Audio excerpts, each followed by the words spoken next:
পেলিং আমাদের পার্শ্ববর্তী স্বর্গরাজ্য সিকিমের পশ্চিম ভাগে অবস্থিত এই পেলিং এবং দক্ষিণ ভাগে অবস্থিত রাবাংলা ও নামচি, যেখানে গেলে আপনি দেখতে পাবেন রিম্বি অরেঞ্জ গার্ডেনে হয়ে থাকা অসংখ্য অরেঞ্জ, রয়েছে কাঞ্চনজঙ্ঘা ওয়াটারফলস, রয়েছে খেচিপেরি উইশিং লেক, এছাড়াও রয়েছে রাবাংলার বুদ্ধা পার্ক, রয়েছে নামচির চারধাম, এছাড়াও দেখতে পাবেন তেমি টি গার্ডেন। তাহলে চলুন এবার জেনে নেওয়া যাক কিভাবে আপনি এখানে পৌঁছবেন, কোথায় থাকবেন, আদর্শ সময় কোনটি, ট্যুর প্ল্যান কী হবে, আপনার খরচই বা কত। এবার 3 দিনের জামা কাপড় গুছিয়ে বেরিয়ে পড়া যাক পেলিংয়ের উদ্দেশ্যে। এবার কিভাবে যাবেন? কলকাতা থেকে এনজেপি যাওয়ার বিশেষ কিছু ট্রেন রয়েছে, যার বেশ কিছু উল্লেখযোগ্য ট্রেনের নাম আমি দিয়ে দিলাম এখানে। এছাড়াও কলকাতা এয়ারপোর্ট থেকে আপনি আকাশপথে পৌঁছে যেতে পারেন বাগডোগরা এয়ারপোর্টে। এছাড়াও সড়ক পথে বাসের মাধ্যমে আপনি পৌঁছে যেতে পারেন কলকাতা থেকে খুব সহজেই শিলিগুড়ির তেনজিং নরগে বাস স্ট্যান্ডে। কোথায় থাকবেন? এই ট্যুরে আপনি 2 দিন থাকবেন পেলিংয়ে এবং 1 দিন থাকবেন রাবাংলার হোটেলে। পেলিং ঘোরার আদর্শ সময় কোনটি? মার্চ টু মে মাস, এখানে চলে বসন্তকাল। এছাড়াও সেপ্টেম্বর টু নভেম্বর এখানে চলে শরৎকাল। তো এই সবগুলি মাসেই আপনি ভালোভাবে এখানে ঘুরে দেখতে পারেন। আজ আপনার ট্যুরের প্রথম দিন। সকাল সকাল এনজেপি পৌঁছে একটি গাড়ি ভাড়া করে সোজা বেরিয়ে পড়ুন পেলিংয়ের উদ্দেশ্যে।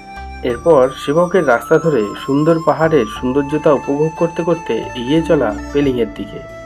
পাহাড়ি রাস্তায় যাত্রা করার এক অনন্য মজা, এক এক জায়গায় এক এক রকম রূপ এবং অপরূপ দৃশ্য, যা দেখতে দেখতে আপনি কখন যে পেলিং পৌঁছে গেছেন তা বুঝতেও পারবেন না। আর এই পেলিং প্রধানত 3টি ভাগে বিভক্ত: আপার পেলিং, মিডিল পেলিং এবং লোয়ার পেলিং। আর এখানেই রয়েছে বিভিন্ন রকম মানের হোটেল, যা আপনি আগেও বুকিং করে আসতে পারেন অথবা এসেও বুকিং করতে পারেন। তবে আপার পেলিংয়ে হোটেল ভাড়া একটু বেশি। এরপর আপনার পছন্দসই একটি হোটেলে চেক ইন করে নিন এবং ফ্রেশ হয়ে সেরে ফেলুন দুপুরের খাবার।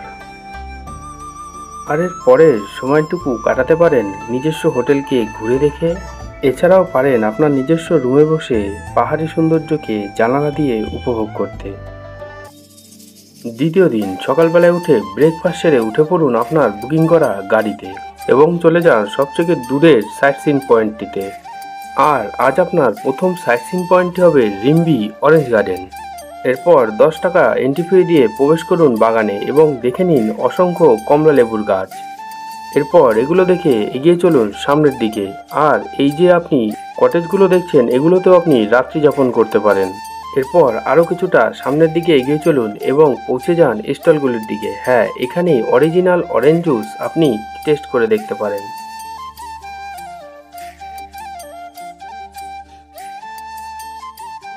এরপর এগুলি দেখে পৌঁছে যান কাঞ্চনজঙ্ঘা ওয়াটারফলস দেখতে। হ্যাঁ, এ এক অনন্য ওয়াটারফলস, যা দেখে আপনার মন আনন্দে ভরে উঠবে।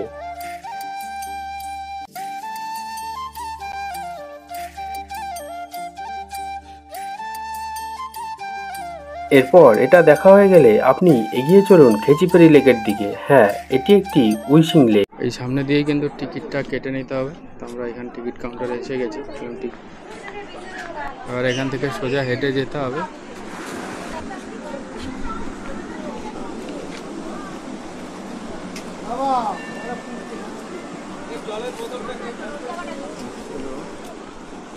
এইখানটাতে কিন্তু অনেক মাছ আছে, দেখতে পাচ্ছেন।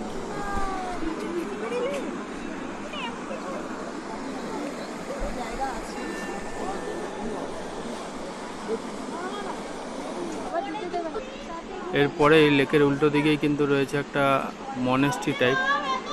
তো এটাই আপনারা দেখতে পাচ্ছেন, এটা হচ্ছে সেই মনেস্ট্রি। আর এরই অপর প্রান্তে রয়েছে প্রায় বুদ্ধ সন্ন্যাসীদের 400 জনের থাকার জায়গা। এগুলি দেখা হয়ে গেলে আসার পথে আপনি দেখে নিন রিম্বি ওয়াটারফলস। এটি আপনার রাস্তাতেই পড়বে।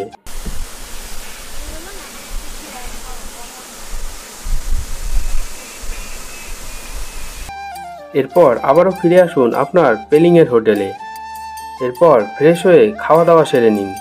আর সন্ধ্যার সময়টা কাটিয়ে দিন রুমে বসে পাহাড়ি সৌন্দর্য উপলব্ধি করতে করতে এবং আজকের তুলে আনা স্মৃতিগুলো ফেসবুক এবং ইনস্টাগ্রামে শেয়ার করে।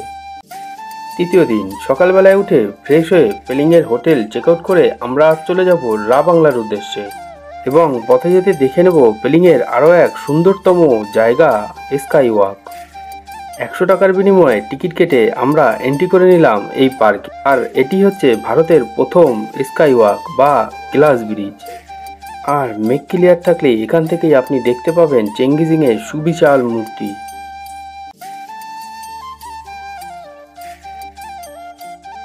এরপর এটি দেখা কমপ্লিট করে আমরা এগিয়ে যেতে থাকলাম নেক্সট গন্তব্যের দিকে এবং কিছুক্ষণের মধ্যেই পৌঁছে গেলাম পেমিয়নচে মনেস্ট্রিতে।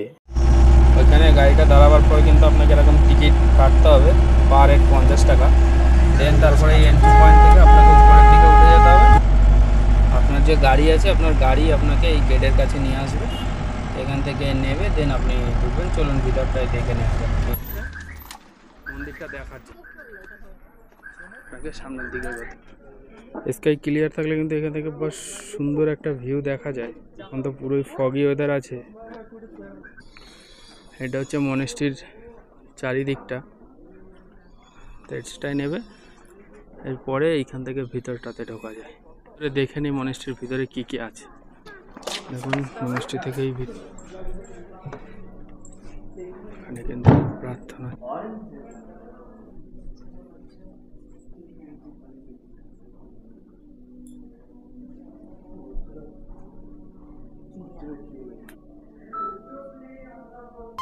এরপর মনেস্ট্রি দেখা কমপ্লিট করে আমরা এগিয়ে গেলাম বার্ড পার্কের দিকে। হ্যাঁ, এখানে যদি আপনি আসেন, আপনি এখানে বিভিন্ন রকম পাখিদের দেখতে পাবেন। এছাড়াও পাবেন জঙ্গলের মধ্যে দিয়ে হাঁটার এক অনন্য এক্সপিরিয়েন্স।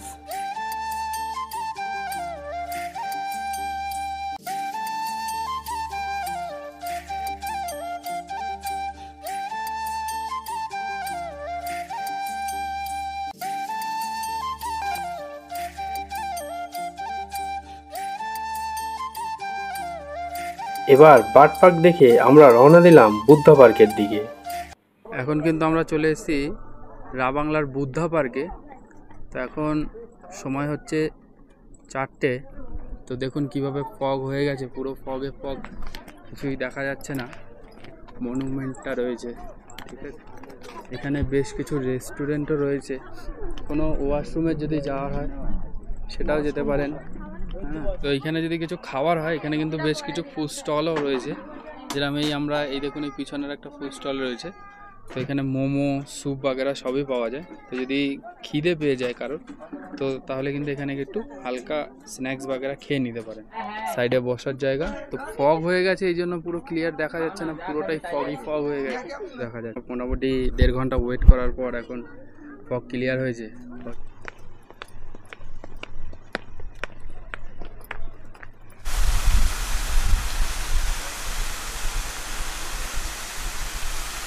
এর ভিউটা দেখুন শুধু।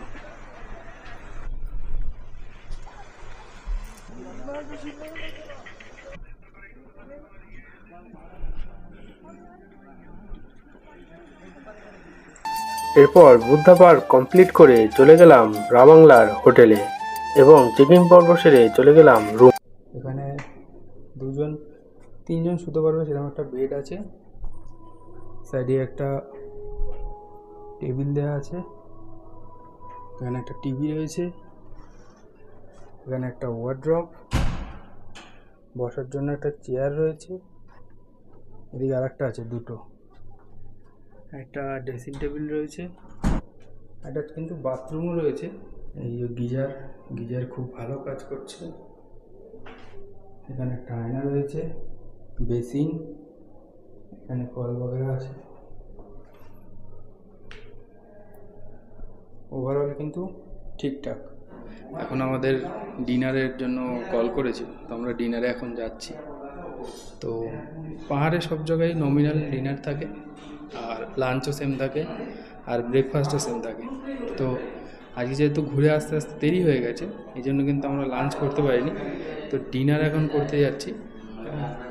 ডিনারে নর্মালি লাঞ্চে থাকে আপনার ডিম, ডাল, একটা ভাজা, আর ডিনারে যখন রাতের খাবার হবে, রাতের খাবারে নর্মাল নমিনাল থাকে চিকেন, একটা ডাল, ভাজা আর কোনো ফ্রায়েড রাইস, চিলি চিকেন অল্টারনেটে থাকে।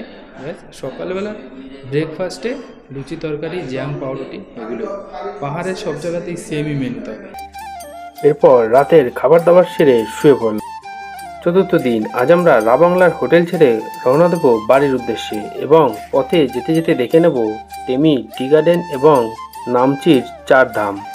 আর এর কিছুক্ষণের মধ্যেই আমরা পৌঁছে গেলাম টেমি টি গার্ডেনে। আমরা কিন্তু এখন চলে এসেছি টেমি টি গার্ডেনে। তো এখানে টিকিট কাউন্টার রয়েছে, টিকিট মাত্র 30 টাকায়। তো বেশ ভালো সুন্দর জায়গা। আমি যেহেতু ওইখানে দেখুন ফগ পুরো কভার করে আছে,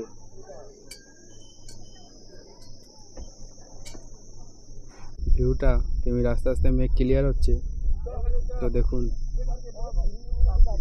এবার কিন্তু বেশ ভালো লাগছে দেখতে।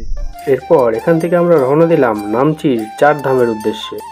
হ্যাঁ, আর এটি হচ্ছে নামচির 4 ধাম, যেখানে আসলে আপনার 4টে ধামের যাত্রা একই সঙ্গে হয়ে যাবে একটি জায়গায় এবং 50 টাকা টিকিট মূল্য দিয়ে ভিতরে প্রবেশ করে নিলাম।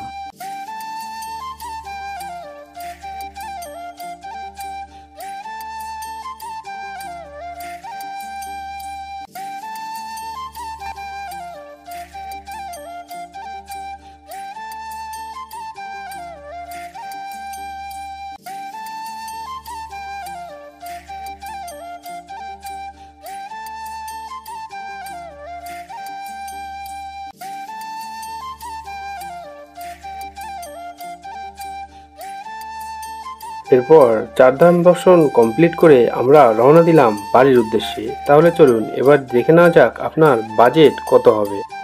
আপনি যদি 4 জনের গ্রুপে এই ট্রিপটি করেন সেক্ষেত্রে আপনার প্রায় খরচ হবে 10,500 টাকা জনপ্রতি, এবং এই ট্রিপ যদি আপনি 7 জনের বা 8 জনের গ্রুপে করেন তাহলে এই খরচাই কমে যাবে প্রায় মাথাপ্রতি 2000 টাকা।